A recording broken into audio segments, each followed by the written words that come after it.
For tuning in today to Webinar Wednesday. Our topic today is patient experience and specifically the self-management domain from MHQP. As many of you know, this is a new domain in 2016, so there's a lot of work to be done. Here's me. I have Dr. Glenn Folk, as many of you know, and I am Jenna Meisner, a QI consultant here, and also the course director for the patient experience. We also have some guest faculty. We have Dr. Lester Hartman and Priscilla Damovalian from Westwood Mansfield Pediatrics, who are going to share with us some best practices and a case story on self-management. So many of you have seen our PBOC Quality Compass before, adopted from the IHI Triple Aims, but we're actually making a change, and we're going to move from achieving high patient satisfaction to patient activation. And we really want to emphasize this because patients and families need to take the driver's seat in their care and really be empowered to manage their own care. So we really like this quote: the largest and least utilized healthcare resource is the patient and parent, him or himself. The more patients and families that see themselves as unable to provide their own care and with their own resources are going to continue to turn to our practices for resources. And as we all know, we're all strapped for time and money and care, so we need these patients and families to be able to be in the driver's seat and make decisions and be in control of their own care. I think, in addition, Jenna, it's really the only way that for kids with certain chronic illnesses, that their chronic illnesses are well managed. Because if the parent doesn't see himself or herself as being able to really understand the illness, to react on a daily basis to their child's needs, and to take reasonable steps each day, they're never going to achieve good disease control. That means that child's quality of life is going to be reduced. And these are the families that often end up with a lot of heavy demands on you for phone calls, for urgent visits. These may be families that end up in the emergency room frequently. So it's important to understand, when you're working with these families, where they are on the path to activation. Are they there, or are they still quite a distance away? Yeah, and just building off that, we need to move away from calling some of these patients and families non-compliant or bad families. Yeah. They're not non-compliant. They might not have the resources to be able to manage their own care. We need to help them become activated. Yeah, no, I agree, and I think we'll hear some stories from people today on the line and some recent anecdotes from PPOC member practices that will make that point, and I think it's an important one. So, as Jenna said, our goal moving forward is to achieve high levels of patient and parental activation. For adolescents and young adults, it's crucial that both of those parties be part of it. For families that are more disrupted, this may become complicated because depending on the day of the week, it may mean that we have to include birth parents, step parents, daycare, school-based providers of care, and a very significant collection of people who need to understand what the specific needs of this child are and have a belief that they can actually master those needs and deliver them. So I think one of the things that we haven't consistently and reliably done sometimes in the ways we deliver care to children and their families is to really ask ourselves with purpose when we're thinking about planning care for a particular child or family, where are they in this path to activation? Is this a family that's consistently stuck in the realm of I won't do it or I can't do it? Is this a family that's giving you clues about I'm not certain I know how to do it, I'm willing, but I'm not certain I'm competent? Many of you care for families where you have a large number of people in the family where English is not their first language. There may be very limited literacy in English or even their native languages where they may have limited literacy. And then we add on to that the additional competencies around literacy and healthcare. So I really want to make the point today that we should be systematically asking ourselves when we're in the room with families and coming up with a plan of care and deciding what to prioritize as goals, where is this family in parent and patient activation? And if you're really at the beginning point, I won't do it or I can't do it, understanding that, it's not reasonable to expect good outcomes in that space. And this is where it gets important but messy to understand what life experiences, what other things are in the way that are keeping that family or that patient stuck there. Or perhaps the parents are willing, but they're not capable. So what are the gaps between their current capacity to manage their child's care and what they'd like to be able to do, and making that a very, very specific set of goals that we develop and try to achieve. So another way of looking at this is through this pyramid, right? So when we think about some of our families that we struggle with the most because their child's illness, although it might not be terribly severe, is still just not well controlled.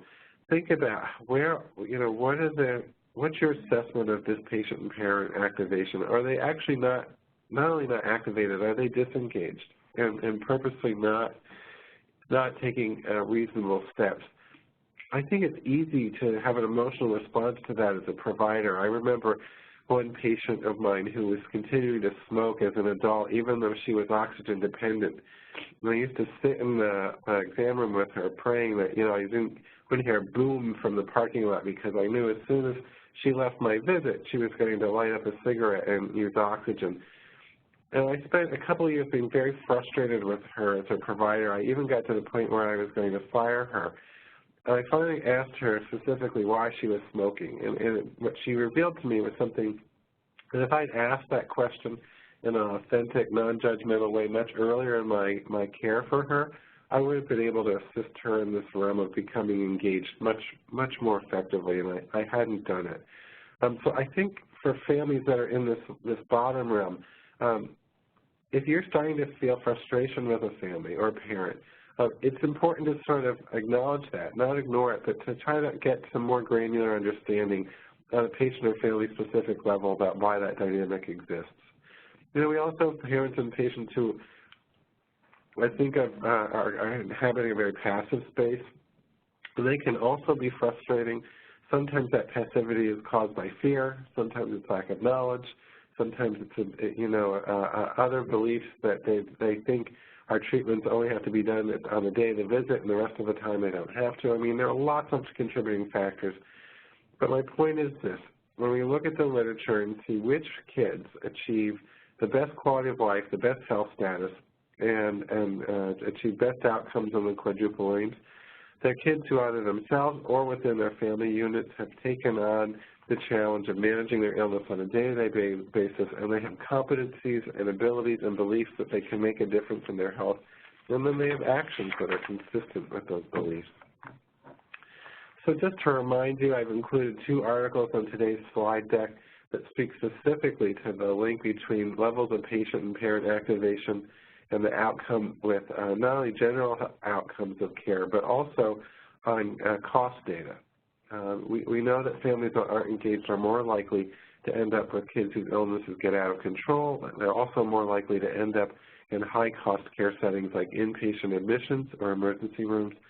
And so this is not an academic discussion. It's not an ivory tower event that people are just talking about in Brookline and it's irrelevant in the practice or the community where you're practicing. I really want us to think about this more systematically with each of the families that we're caring for. The Massachusetts Health Quality Partnership, I think, has appropriately viewed this as very foundational work in the future of healthcare and in the different ways that we're going to redefine our roles in providing care to families, where we're going to be less the specific provider of care on a daily basis. We're going to be more active in the space of removing barriers to care and also more active in the space of creating competence in parents and children to provide their own care on a daily basis.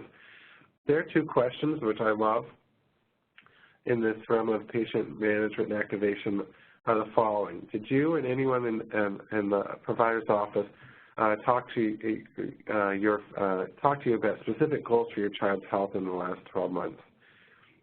And I know that's not traditionally a very pediatric-specific construct, although I think it's so closely tied to things like reminding parents to have their kids wear seatbelts, eat healthy food, limit screen time, wear bike helmets, and other things. I think it's important to talk to families about, well, now that you know what's expected in the next year of your child's development, what are the goals that you have, so that when I see you a year from now, we'll know how you're doing and your child's doing, and our shared goal of keeping your child healthy. And I think it's okay as a clinician to say, well, we talked about the fact that, your son's not always limiting screen time, and that, his weight was up this year in ways that are concerning to me as a physician. Let's talk about having a goal where, over the next 12 months, you work together to find alternatives to screen time, and that when possible you prioritize something like healthy exercise or other things that you would want to commit to. I think the parent who does not have an answer for you when you ask them about specific goals for their child is really probably by definition at the bottom of that staircase of activation. And I think there are families that probably right now do deserve extra attention and time because that's a bad place to be. The second question, which is really a gateway question for a group of conditions and life events that we would call the social determinants of health or the socioeconomic and familial barriers to care, is one that I love and one that I think we should all be using and incorporating into our workflows, which is this one. Did anyone in the provider's office ask you if there are things that make it hard for you to take care of your child's health? And I think there's some very pragmatic ways that we can work that in to our workflows in ways that will ultimately provide better care to our patients and families and allow us to save some time in the process. So I want to turn things over to Jenna right now. I apologize, I'm fighting some laryngitis, so I don't usually complain about it because it's the only time all year that I'm not a soprano. But I'm going to try to rest my voice and take a sip of some hot tea while Jenna leads us through this poll right now. Jenna. So we'd like you to, go ahead, you can open it, Alex. We'd like you all to participate so we can get this discussion started. Have you started asking patients and families about specific goals for their child's health and or if there are things that make it hard for them to take care of their child's health? So you may remember we did do a webinar on self-management earlier this year, so we're wondering if any of you kind of got started on this work or if there's still work to be done. So right now it looks like it's split between yes and no, and we're going to close the poll in about 10 seconds if you could please answer.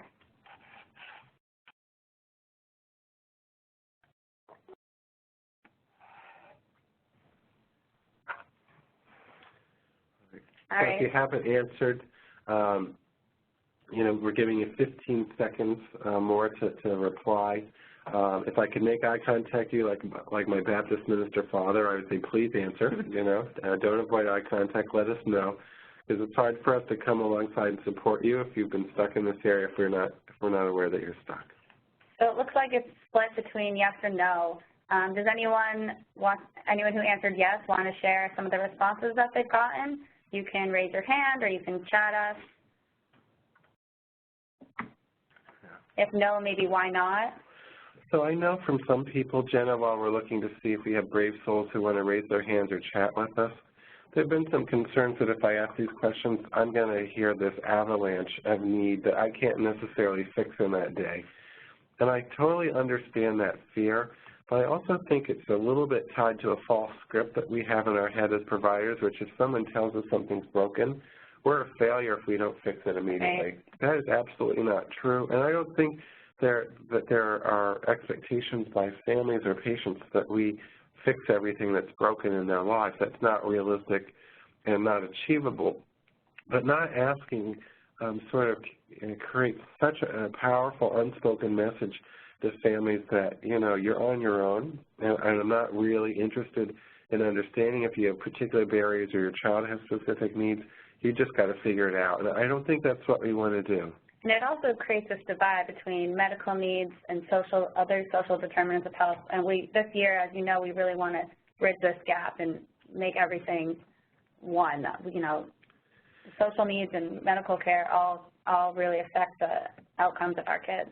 Well, I don't think you can easily separate them, right? So I can be the most brilliant diagnostician as a pediatrician. I can absolutely come up with the right diagnosis and the right treatment plan, but if I'm ignorant of whether or not this family can understand what I'm asking them to do, can afford what I'm asking them to do, and has the capacity and skill set to do it for the amount of time it needs to be done, then the bottom line is that child's not going to get what he or she needs. Right. So, I think this is an area where we're just going to have to continue to be courageous, to implement this in little tests of change. And I don't think that we can sort of feel like as pediatricians, because we care for fewer people who have lots and lots of chronic illnesses that we can be off the hook. Right. And later on, I'll share with you a story that I think will make that point. Let's go back to the slide. So there is a lot of work to be done across the PPOC, and as an organization, we have an internal goal of increasing our MHQP self-management domain as a whole organization from 43.6%, which is where we are now, to 70% in 2016. So this is our SMART goal, specific, measurable, achievable, realistic, and timely. And this is something we hope to with your work, of course, achieve by the end of this year. And I think although the MHQP survey is a good way for us to get feedback and know exactly how we're doing, the goal really is to make certain that we have no kids who are at home in a situation that's unsafe because their family doesn't have the knowledge, understanding, or resources they need to care for that child. And we know that for many families there are barriers to telling us what's really going on. And we haven't always created environments in our offices where it's easy or safe for people to let us know. So I think at this point, I'd like to come back to some of these discussions, but we have folks who have joined us from PPOC practice who have been doing a lot of work for a long time on this issue of self-management. So Jenna, can you introduce our guests from Westwood Mansfield, and Sure. I look forward to continuing the discussion after their presentation. Sure. So we have Dr. Lester Hartman, and we're going to turn it over to him now, and he's going to share some best practices. 1 second, Dr. Hartman. Can you unmute him? Now, do I press share my desktop? Yes. Yeah, okay. So I can run the slides now. Yep, go ahead. Yep. Well, Westwood Mansfield Pediatrics, we started standardized pre-printed written asthma plans in 1997. And we have gone through, does everybody see the plan now? That's up? Yeah. Slide 13. We have gone through 8 iterations since 1997. The goal of this is basically to empower families to self-manage, because asthma is a fairly predictable disorder that's usually fall and winter fall and spring mostly. While not totally true, it's pretty predictable in that range. And that's why when you look at our asthma plan, we have in the right side of it kind of dates that people can start and stop meds in the green zone. The difference in our plans, too, is we always have at the bottom is the black box that says follow-up, when that is, and that's based on our severity classification. So if you have mild, intermittent, it's a year. Mild, intermittent, it's usually 6 months. Mild, intermittent could be 6 months to a year. Mild, persistent could be 4 to 6 months. Moderate, persistent, 3 to 4 months. And severe is usually not handled by us necessarily, because many of those people end up on something called Xolair. However, we have used this plan now, as I said, since 97, and really parents love it. They have it up on their refrigerators, and hopefully one day they'll have it in their EMR that they can, their patient portal, that they can just look at this and get what they need from it. Now, what's unique about us is we've always put on our asthma plan since 97 is a red zone with Orapred. And for a while, people had not used steroids and felt that people had to call before using steroids. Well, we say take your steroid and then call us, and take the neb, then call us if you'd like, or call us in the morning if things settle down.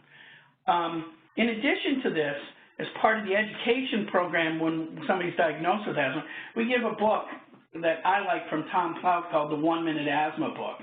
It's written at a 5th grade level, and it comes in about 4 different languages as well. And it's a very good book for parents to read on asthma. In fact, sometimes I'll step out of the room, give them the book, say, read the first 22 pages, which really isn't much, and then come back and ask them if they think their child has asthma.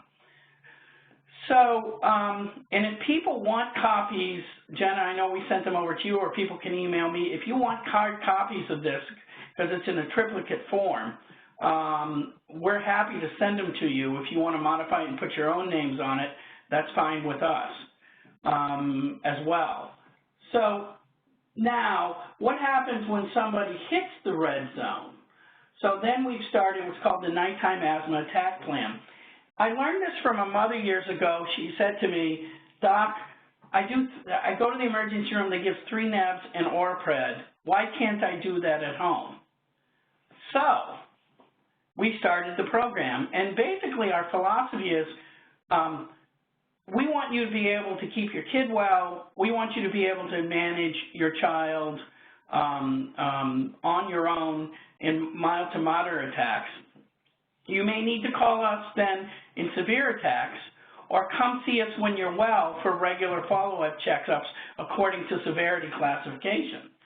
So as a result, this has been a very successful program, we feel, giving the Orapred in the red zone to our patients. And finally, what we discovered 2 years ago was a significant number of people ending up going to the emergency room with asthma with us were college kids.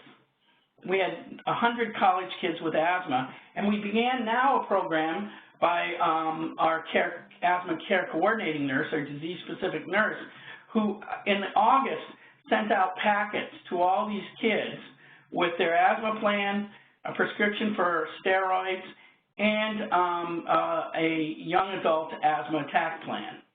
So this also has, I don't know, Jenna, if you kept the data that we had from in here from the us relative to PPOC. Our rate of ER visits is 1/3 the rate of the average in the PPOC, and it went down this past year. And I feel there are 2 reasons why in 2015. And what I'd like to introduce to you is somebody that a mother once called the asthma angel. We now have a concept of disease-specific nurses, behavioral health, and now we have an asthma nurse as well. This is a program of going from reactive to proactive. This is a program that physicians can ask the nurse to call the next season, a couple weeks before when they had the attack this year, to talk to the family and make sure they're set up to prevent another episode the following year.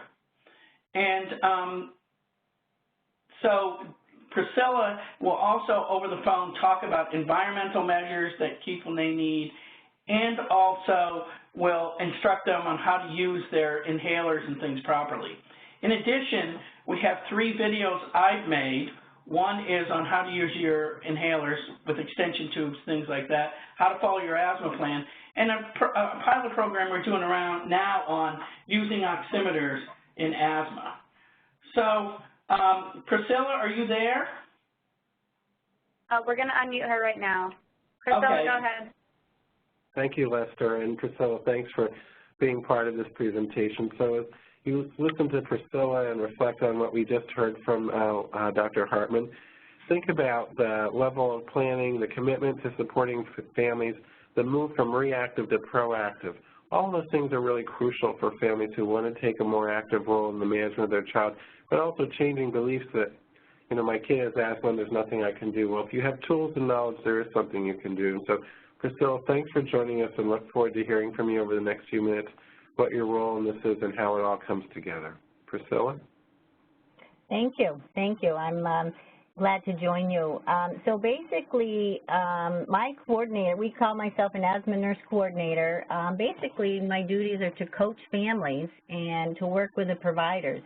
My position has kind of morphed over the last few years in trying to help parents follow their asthma plans and follow up on visits, as Dr. Hartman mentioned.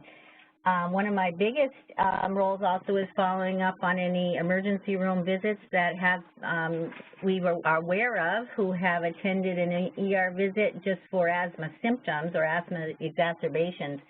That has helped us to be in contact with the families as to perhaps why they went to the ER and what they were experiencing at the time and how to follow up with us. The other things I do help with are following up on patients that providers have referred to me as a problem in the office, or if a parent has not quite understood what they've explained about the asthma plan and how to go along with the medications, the different zones that are in our asthma plan, to review that over the phone with parents and to be sure they have medications at home, review the green zone, yellow zone, and red zone levels of care, how to use the inhalers with a spacer or face mask, a nebulizer if that's what they prefer. So it is a little bit back and forth trying to help parents decide on what to use, how to go ahead, and the description of the symptoms that they need to be aware of. I also help them to update their follow-up visits, whether they're a mild or moderate persistent asthmatic. We do have levels of care here where we have put a 4-month limit on any moderate asthmatics versus a 6-month limit to follow up in the office. Just as a reminder, I help parents understand that that is our ability to be able to follow their child's asthma and also keep updated with their medication use. I coordinate any problems. As we well know, a lot of the insurances aren't covering things like Flovent inhalers right now.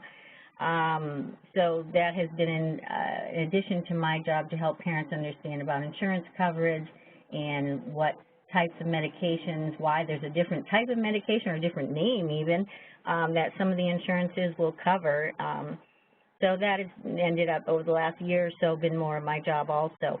Dr. Hartman mentioned the mailings for the young adults that we do in August for the college kids. Have found that that has been pretty helpful. Honestly, I haven't had a lot of response from the college kids this year about questions about their asthma plans, but thankfully it seems to be going pretty well. And the nighttime asthma attack sheet, all of our triage nurses are aware of how to guide parents in using that. We also have email reminders that we send out for seasonal medication use for patients who tend to have more fall or spring flare-ups. We keep track of that. And then I also make phone calls as a reminder, okay, this is the time of year when we typically get into trouble and you need to start your preventative green zone medications. I do have a case study if you want me to go ahead with that now. Yeah, let's do that in the, over the next 2 or 3 minutes, and then we'll continue, but I think that would be helpful. Okay. So I picked a 7-year-old boy that we have been following. He's been in our practice since he was probably 2, had previously been diagnosed with intermittent asthma and was followed by pulmonary and ENT. But as the child got older, his symptoms seemed to have resolved. At the 5-year checkup, we had pretty much resolved in 2012. Well, back in 2014, he started having recurrent symptoms, and Mom was trying to figure out how to reduce her loss of work and also loss of sleep. It ended up being a lot of the issues that we originally saw her for, and she was missing quite a few days at school and work, obviously, trying to take care of him. So we readjusted him at his yearly checkup to put him back in an intermittent plan. I followed up by phone to be sure she understood that and had all the appropriate equipment. Turned out, as he headed into that winter, he got a little bit worse, and so we ended up having to review his asthma plan over again. Teaching was done in the office on how to do daily inhalers, and he basically did pretty well over the first winter. We adjusted him up to a mild persistent to be more aggressive in the green zone and to not have more frequent episodes with his viral illnesses. So I had to review with her how to start the yellow zone at the first sign of illness, when and not to give the Orpred, in other words, to be aware of what symptoms to watch for when he was headed for the red zone.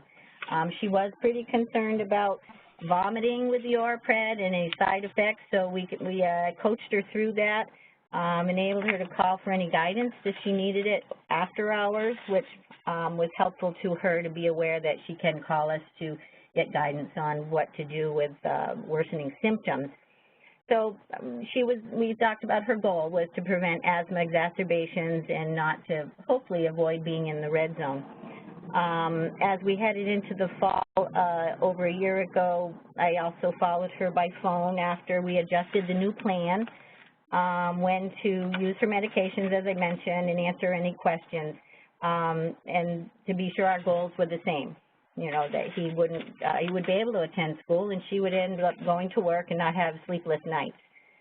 And as time went on, we had another checkup in July of 2015 with his review of his asthma plan. We also used an asthma control test management form that allows us to gauge how their symptom management is going. And we use that at the yearly checkup to pick up on any triggers, allergy triggers, any other triggers that would cause him to be more ill, how to use the steroids, what's appropriate, days of work or school missed. We review that every year just to give us a gauge and to have a goal for the parents to say, is it worse or is it better? What do we need to do to allow you to attend school and work? At that point, we did have to increase into a moderate persistent, so we added Singular daily. That ended up being a little discussion between the mom and the providers. The parents decided not to use a daily medication such as Singular, but to use the inhalers instead and use nasal spray in the green zone. So that added a little extra education on my part to try to coach parents as to what to watch for, how to coordinate medications, and to keep in touch with us. So it was helpful to be able to discuss that with her. And at this point, he has done fairly well in the moderate persistent plan with daily medications of inhalers and seasonal updates.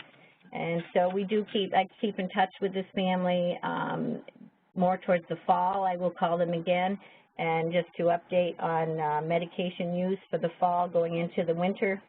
So far this winter, he's done fairly well. I do keep track of their use of the ProAir inhalers or albuterol refills and also his Flovent refills. So we do watch the bronchodilator use here in the office to be sure parents are using it appropriately, and that is something I monitor with the refills, and that has seemed to also allow me to educate parents as to what the inhalers are used for and how to use them, what our goals are with using the medication. So Priscilla, I'm going to just thank you for that excellent summary. And as we reflect on what we just heard from Dr. Hartman and for Priscilla, and I want to thank both of them, you know, one way to sort of deconstruct this and even separate it from asthma, which we chose this example not only because of the great results and the fact that Westwood Mansfield has had one of the highest scores for self-management in the state on the MHQP survey. There are 5 key components that people are thinking about in this space. And I want you to reflect on what you just heard from Priscilla and Mr. Hartman and understand how these came together. So access to self-management, whether it was the 1-minute asthma manager, the 3 YouTube videos, the information on their website, or their asthma action plan that was written, patients and families leave this practice knowing where to turn when they need information. The stuff that I thought was fascinating was the ways that they reached out to specific populations and created plans for them, like the kids who have a lot of nocturnal asthma symptoms being triggered, as well as the college-age kids. And going back to your point about you don't hear from the college-age kids, if you can figure out a way to make college-age people text you back or call you when you leave a message, call me. You'll become wealthy, and you can help me contact my adult children who seem oblivious to the need to stay in touch. Advice, provide information about facilitating self-care and addressing key barriers. So you heard Priscilla say that they talk through with families what to do if the child vomits the Orpred, as an example. Agree, establish goals. We might want this family to say, yes, I'll promise to give my kid these medicines every day. That might not really rock that parent's world or be a high motivator for them. But if they told you, I'm at risk of losing my job, and I don't want to use all my vacation time this year staying home for sick, you could say, well, then let's have a goal that your child's asthma is so well controlled that you're not missing work. So it really makes this more personal and less about just managing the disease in isolation and more about what are the specific points of leverage that will make this family commit to the daily work of caring for the child. Assist implementing support for self-management. I think you heard, once again, multiple themes. And then arrange for self-management, whether it's, following the asthma control test or having people tell you whether they're in red, yellow, or green. So all of those things are important. And as we move on, without understanding what these barriers to care are in a way that sort of covers the access, advice, agree to goals, assisting, and arranging, it's very, very difficult for families to become partners with us. And that's what I thought was so really brilliant and elegant about the asthma program that this practice has put in place, because it really captured all those 5 components in ways that were quite vigorous and population-specific. And this is just another little view of this work around all the ways that things need to come together to manage the child's asthma in between visits, whether it's obtaining the medication, having the wherewithal to call you if they go to the pharmacy and all of a sudden they have a $60 copay they can't afford because their insurer has changed the preferred inhaler, to be able to know what triggers are, to avoid them when they're present, to treat symptoms, to use the medications effectively, and to keep in connection with us. All of this creates a need for families to do work each day that many of us take for granted, but for whom many families, it's not easy, it's not simple, and there are barriers, whether they're financial, time barriers, knowledge barriers, or access to transportation issues that we really need to understand. That's why the social needs assessment that we've been working to address and implement across the PPOC since 2015 is so important, because it creates a systematic way for us to understand with families what some of these barriers are. And I want to share with you a story from one of our practices recently that makes this point. We had a practice with a young female patient around 4 years old who had several neurologic symptoms that were worrisome, and some findings on neuroexam that had the PCP quite concerned. The PCP and the staff communicated with the family the importance of completing a referral in an expedited fashion to Boston Children's Hospital. The family actually was given an appointment at Boston Children's Neurology Clinic before they left the appointment, at which these neurologic symptoms were discussed and evaluated. And a few days later, the clinic heard back from the practice that the patient and family had not completed the visit. Practice reached out to the family, made another appointment, same result, heard from the clinic, the patient didn't show. Made a third appointment with the family, reinforced the need. But, I have a sense that there was probably a slightly stern tone to the voice about, this is your third point, you better show up because, we're worried about your kid and what are you doing? And for the third time, the family didn't show. So the practice was pretty frustrated. They'd actually reached out to the PPOC to talk about, is this a family where it would be appropriate for me to invite them to leave the practice because I'm worried about their kids, they're not taking appropriate action. And what we were able to help this practice do is, well, let's ask why they're not showing up, because this isn't necessarily a family that you've had concerns about their commitment to their child or their ability to provide care. And when that question was asked, the parent broke down, shared that they were in extreme financial straits and had actually lost their car, which had been repossessed. And they had known for each of these 3 appointments that they would not be able to make it to Boston Children's Hospital unless they could barter a ride, and they were unable to. With that knowledge, the practice was able to get the kid a ride and the family to the neurology appointment. The evaluation is underway, and rather than having this family leave the practice, we now understand that we need to help figure out transportation plans with this family until they reestablish car ownership. So I hope that makes the point that this work all comes together. It's not academic. I also want to just highlight, as we pause again for questions, this access to information that you can use in the middle of the night to care for your kid, or when your child is sick, and it's always usually occurring at the least inconvenient time. That's not just a nice thing to have. If you look at research that was done over the last 5 to 6 years, there was evidence across so many population databases and studies that the absence of a written asthma action plan was harmful to patients and families. That in 2012, the absence of a written asthma action plan was identified as an independent risk factor for mortality in asthma. Now, we don't think about asthma as an illness that can have mortality, but I can share with you it does on average in the United States each year.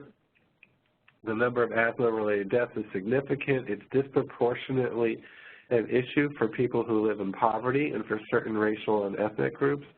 But one of the things that you need to know is this access to information and advice and the ability to assist families in providing care has been identified through a series of non-controversial studies to actually be protective against mortality, and the absence of a written plan where families can understand what to do increases mortality risk.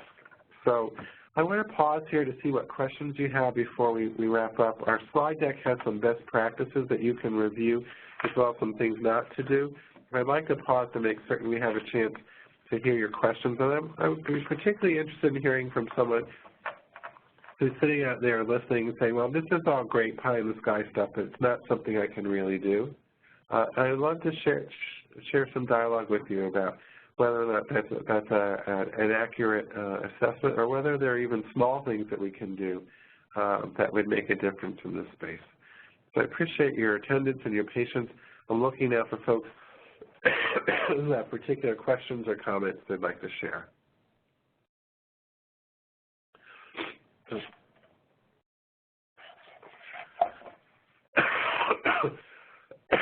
Excuse me. So as I'm waiting for some questions to come in, I know one thing that I heard from a practice last week was that they were also frustrated, like the example of the practice that I shared with you that had the kid not showing up for neurology appointments. They've now incorporated into their referral process asking families if the family is aware of any barriers to being able to get to the appointment as part of the appointment booking process. And they're finding a lot of families are either coming clean about limited access to transportation, or families are saying, I only have access to a car between these hours, so if you give me an appointment that's outside of these hours, I'm not going to make it. So, you know, I think that's a very simple, sustainable example of the ways that we can help patients self-manage their kids, but also hardwire this question about, is there something that's going to make it difficult for you to care for your child? When we know that, we can take action and mitigate it. So Jenna, do you have other thoughts or reflections? I know that you do a lot of work talking to practices who are working in this space and may have thoughts or struggles. Any additional thoughts that we haven't covered that you would want to share? Sure. Just one example, I was working with a practice and they weren't quite comfortable asking these questions, so they actually printed them on paper and had them in the waiting room in both English and Spanish, and handed them out to their patients and families upon check-in, and that way it became part of the check-in process, and the question was asked systematically, and it started this dialogue without, in a comfortable way that felt to them. So you can, adopt this and make it something that works for you.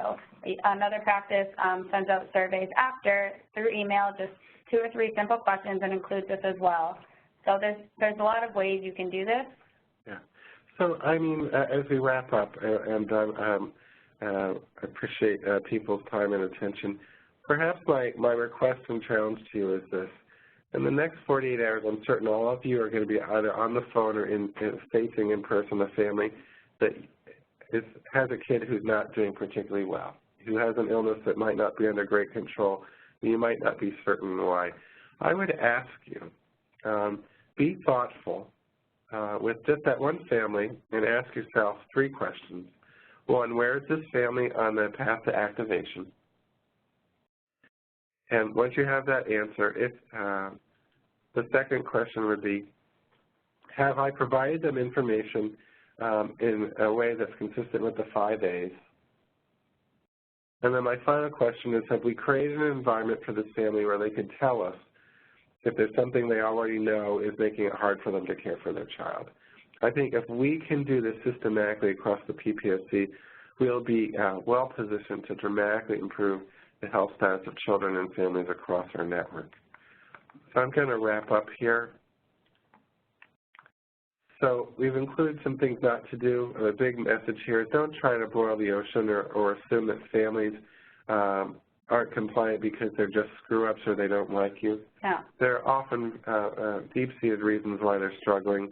Create an environment where they can share it with you.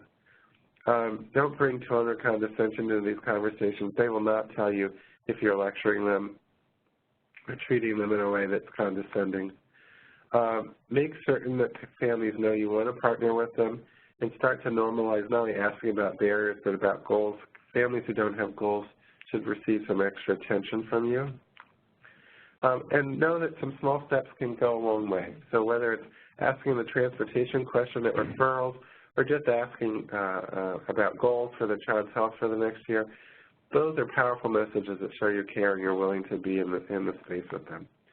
I hope that you found this useful, helpful, and that we'll continue to support your work to make a difference in the lives of children.